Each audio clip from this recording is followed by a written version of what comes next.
Okay, I've been wanting to make this video for a while. I discovered this game through Jacksepticeye, and ever since then I've thought this is one of the most beautiful games of all time. It's an absolutely mythical art piece with an incredible soundtrack, and every Colossus has a unique way to fight it. Originally there was meant to be 48 Colossi, then it was cut down to 24, and only 16 ended up making the final cut. I really wish we got to see the concepts for all of the others, although I do know that the ones that got cut from the 24 do have released concept art and models. Devil, Sirius, Phoenix, Rock, Yamori, Spider, Worm, Evis, Griffin, and Saru. And my personal favorites from the unused are Spider, Worm, and Devil. Phoenix looks like it would have been very frustrating to fight. That's for another video where I can go over what my thoughts are on those Colossi. And yes, I did find the Last Guardian Easter egg in this. I absolutely love that game as well. I think it is so underappreciated. It deserves a lot more praise. I only ever saw Jacksepticeye play it, and then I never saw anyone else talk about it, which is really unfortunate. Maybe one of us will have to talk about that soon. But anyways, I'm going to be going over the Colossi in this game, the ones that you can actually fight, and I'm going to be ranking what my favorites are. So we're going to start off with F tier here. Now, I'm going to say I really don't want to hate any of the bosses in this game, although there is indeed a couple I really despise. Kuromori, I hate him. This really could have been swapped out with any of the other cut Colossi. I just think this one was really stupid. The design for it is a bit lackluster. It's not the most captivating one. And as for how you fight it, you have to lure it to one side of the arena, and then when it climbs up there, you have to run all the way around and shoot it from the other side. And that's assuming it doesn't crawl after you before you can even hit it. And so if you do actually manage to do that, it'll fall to the ground, and you have a limited amount of time to climb all the way down and get on top of it and stab it in its weak points. It gets back up really quickly, and this fight ends up becoming really tedious. The lightning it shoots from its mouth just makes it really annoying too. I don't know, I just hate this guy. And Argus too. This is the only boss that I hate as much as Kuromori. It's the second last fight, and it's genuinely one of the longer ones and most agonizing fights at the same time. His design feels like a lazy remake of the first Colossus, which really hates me to say. Again, very replaceable in my opinion. I think Spider would have been a good second final boss, or even that giant flaming bird. In order to beat him, you need to rage bait him into stomping on one of the stone floors, and it has to be specifically the ones in front of that thing that you can grab on, otherwise it won't work. And then once you get up there, you have to get him to hit the pillars, and once the debris falls down, you climb on that, you go up the stairs, you go to the bridge, and you have to get him to hit there, but you can't be in the middle of it, otherwise you'll fall back down and you have to go all the way around again. But if you make sure that you're on the end of the bridge when he hits it, then you can lure him over, jump onto his head, and stab him there. But the fight doesn't end here, and you might crawl around on his back looking for another weak point. But now you have to drop back down, you have to crawl to his arm, stab a weak point there, get him to drop a sword, then drop to the ground, and then you have to get him to hit you on the ground, and you have a very small window of time. He will get up very fast. You have a very small window of time to get to his hand, grab onto whatever you can, and then you have to wait until his hand stabilizes and he stops shaking it and Wander can actually do something. And you'll have to stab the weak point there, and you can finally beat him. So annoying. I don't know. I don't know why he's like that. But I don't want to talk about the fights that I hate for too long. Moving on to D tier. Barba. I think this one is a little bit forgettable. Every time I come to replay it, I'm like, oh yeah, she's here. But you know, that's fine. They don't all have to be super memorable, and this one isn't like completely unwelcome. She has a sort of similar intro to Quadratus. Also, yes, I know none of the Colossi have genders, but the random ones when I was younger got like headcanoned as being different in my head, so I just have a habit of talking about them as I did when I was a kid, so I apologize for that. But yeah, she breaks through the wall and a brief chase scene ensues. You have to crawl over all them, and then when you get to the very end, you have to hide from her behind a pillar, and when she comes down, you'll have to jump on her beard and climb up to her weak spots. I think she's a fine enough boss. She's quick and easy to beat. Her design feels a little bit lacking, but she does have that distinct little facial fur, so it's cute. Next we have Colossus. The only thing saving this from F tier is the fact that I thought the Protector of the Flame title was really cool, and the second phase of it running away in fear kind of gathered a bit of sympathy from me. The location of this is set in a quite unique area as well.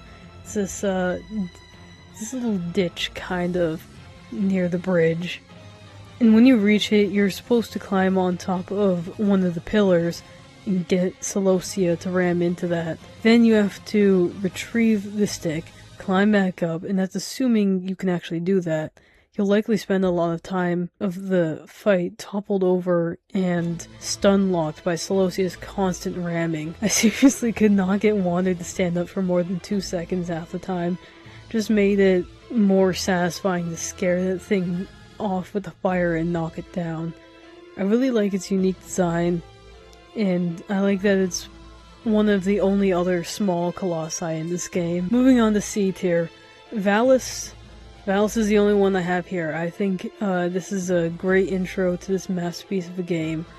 He serves as a fairly good tutorial boss, an easy to find location directly in front of you at your main base, and he has a nice sort of basic Colossus design that sort of encapsulates generally what they all look like. And you get to learn how to use the bow to hit vital spots, climbing the body, and if you fall off its height, it's not too grand, so you do get an easy enough recovery. I have no complaints. I think it does what it needs to, and you get to learn the basic mechanics of the game. Moving on to B tier, we have Phaedra. I love this horse's dumb little face and the curious way she stomps around when you hide. And so for this fight, you have to lure her to the hills and you have to rage bait her in stomping around the mounds. While distracted, you have to run through the tunnels and emerge from the other side. Wait until she crouches down and looks for you, then jump onto her tail. I really like the little wiggle she does when you're on her back too, while you're trying to find her weak points. I think she's really cute. I don't like having to kill her. And next we have Hydrus, who unfortunately for Phaedra, I think this little water serpent is actually crowned as the cutest Colossus. Their big eyes and their long gold whiskers just make me want to hug and squeeze them. Unfortunately for this little guy, it's a bit annoying to try to get to attack them. You just have to wait until they swim to the surface and grab their tail, and slowly take out their spikes until you reach their head. They do have a habit of going underwater while you're climbing on them, which will cause you to have to wait for them to resurface again, and it just becomes a little bit time consuming. But, you know, it's not terrible. They get a bonus for me from being the only water Colossus. Now we're going to move on to A tier. Avian. Another water fight, which I think this one has a really epic, intense feeling to it. Where you shoot your bow at them to enrage the bird, and while it's diving down at you, you have to quickly get into position and be ready to grab onto its wing. I love how the wind here feels so powerful, and when it flies back up, Wander looks like he's really trying hard to clutch onto its fur tighter and tighter until the bird stabilizes itself. And I love while it's flying in circles, you need to get to both sides of its wings and whittle down its health while making sure that you don't lose your grip. Of course, the soundtrack here, as always, is amazing, and it stands out here especially because it really captures that urgent feeling that you need to stab it before you lose your grip.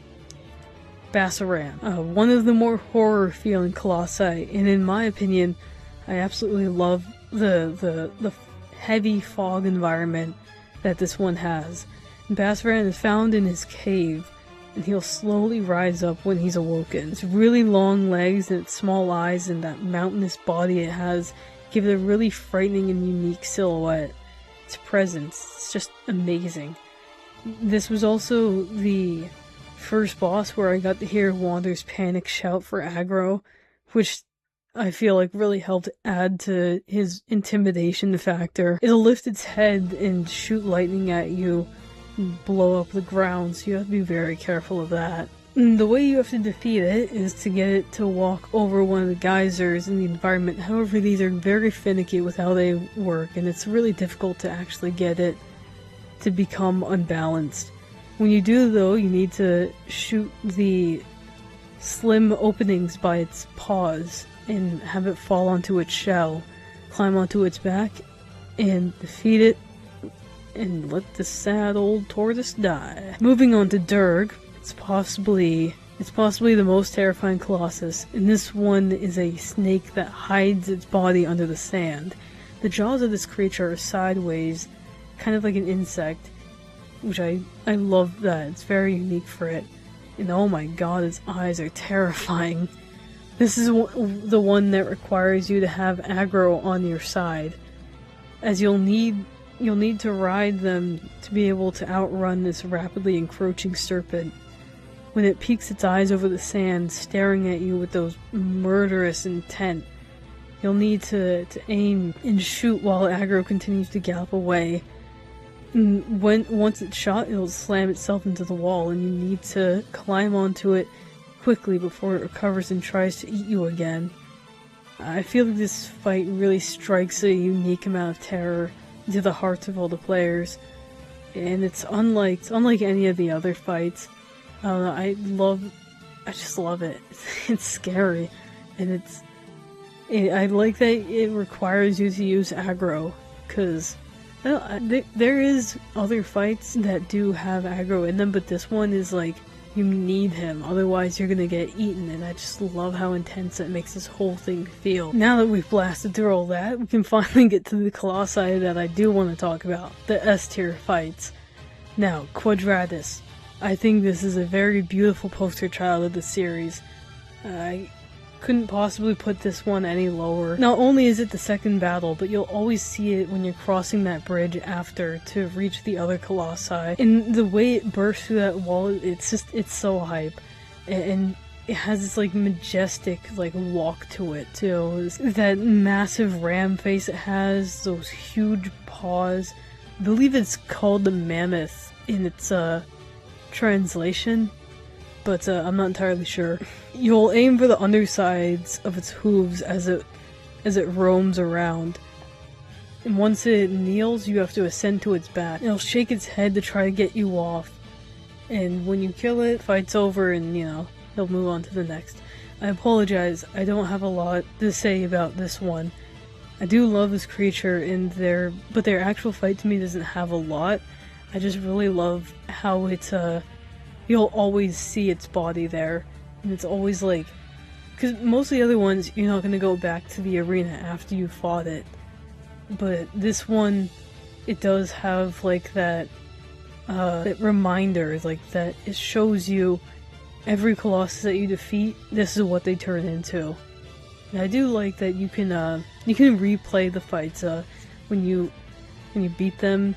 If you go to their body, you can replay the battle, and it'll be in black and white, I think. Anyways, I have Gaius here as well.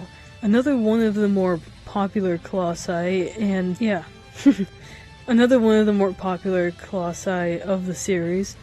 It feels especially isolated from the rest, high up on its stage waiting for a brave soul to climb to it. You have to get to attack the center of the arena, which will shatter its armor, and you'll be able to reach its weak spot.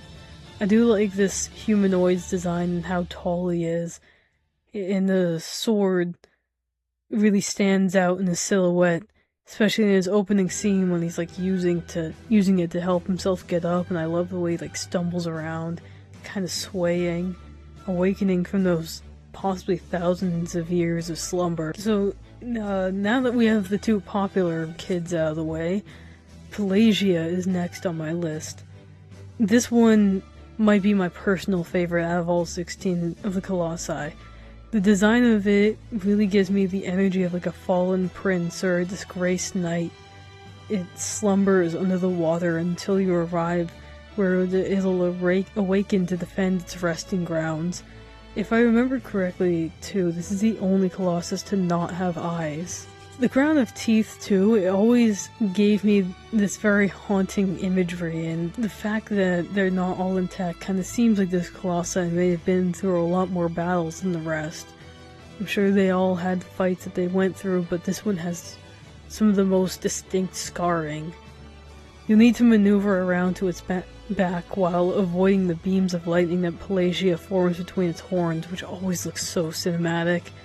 Once on top of it, you'll have to hit the poor thing in its teeth, hearing it wail in pain. Once on top of it, you can get to the higher platforms, and you have to wait for Pelagia to perch up as well, exposing the vulnerable belly underneath, which I really... It's such a cool look, that like little stomach that sticks out and the ribs that frame around it. I just love its legs too, like how long and the way that they bend.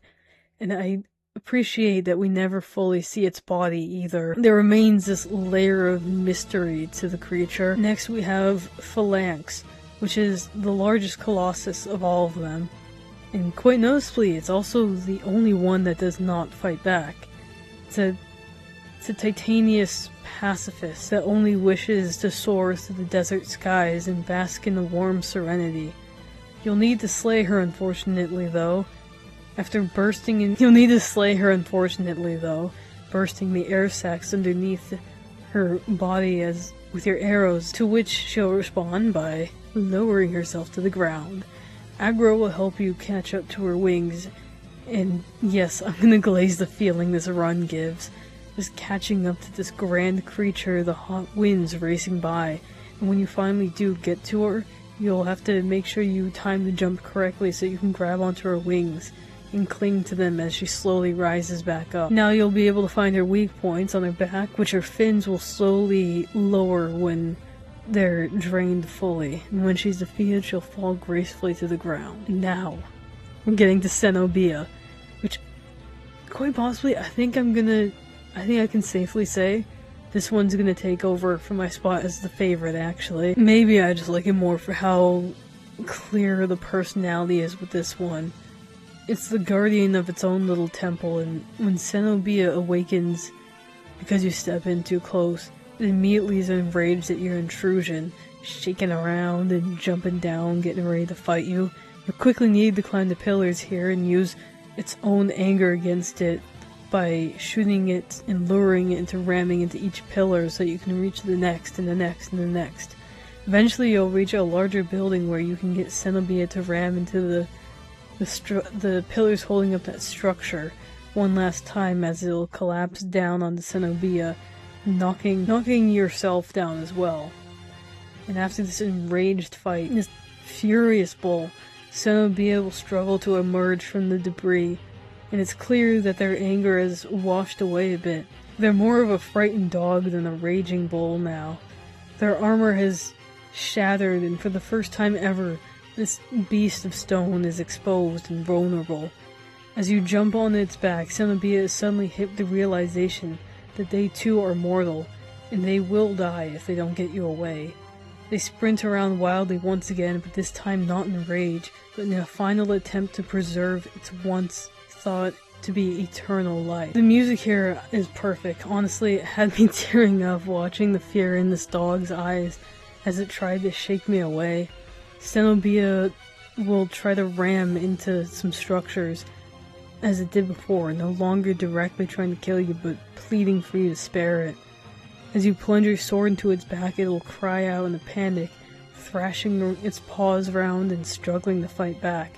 The constant battle between you two, a man trying to kill for his lady friend's soul back, and an immortal guardian trying to preserve itself. The fall when you get that last blow in is one of the most painful feelings, as you'll watch life fade from its eyes as it topples down. I find this to be one of the most emotional battles in the game, like I've said, and I would gladly keep Cenobi as a pet if I could and cherish it.